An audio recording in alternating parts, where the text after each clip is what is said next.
नमस्कार, मी Manjiri Kulkarni the mindful डाएटमध्ये तुमचं स्वागत करते। आजचा व्हिडिओ स्पेशली लहान मुलांसाठी आहे जे 12 वर्षाच्या आतमधले आहेत। सगळ्याच घरांमध्ये आपण दररोज बघतो सकाळ झाली की मुलांना ग्लासभर दूध, त्यामध्ये 1 चमचा साखर आणि कुठलं तरी प्रोटीन पावडर किंवा हेल्थ सप्लिमेंट देण्याची सवय असते। तर बेसिकली आजकाल दूध हे लहान मुलांना द्यायला नाही पाहिजे।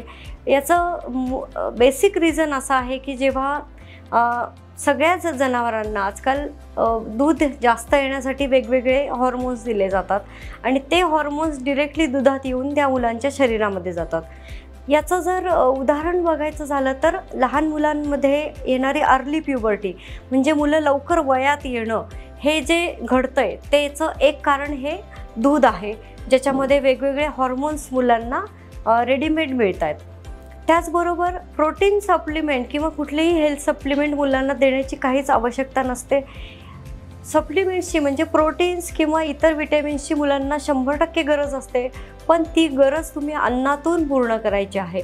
मेक शुअर की मुलांच्या प्रत्येक पोर्शनमध्ये म्हणजे 4 वेळा जर मुलं खात आहेत तर 4 वेळेच्या खाण्यामध्ये मुलांच्या प्रोटीन गेलं पाहिजे। मग ते प्रोटीन आहारातनं म्हणजे उसळी आहेत, डाळी आहेत, अंडी आहेत किंवा वेगवेगळे प्रोटीनचे ड्रायफ्रूट्स आहेत, त्या पद्धतीने जर तुम्ही प्रोटीन्स मुलांना आहारातल्या प्रत्येक पोर्शनमध्ये दिलात तर मुलांची प्रोटीनची नीड ही फुलफिल होऊ शकते।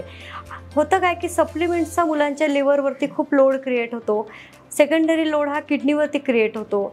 त्यामुळे अशा सप्लिमेंट्सपासून मुलांना दूरच ठेवा।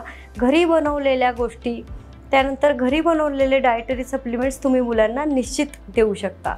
अशा छोट्या छोट्या टिप्स मिळवण्यासाठी द माइंडफुल डाएट या चॅनलला लाईक करा, सबस्क्राईब करा आणि कमेंटमध्ये तुम्ही तुमचे प्रश्न निश्चित विचारू शकता। थँक्यू।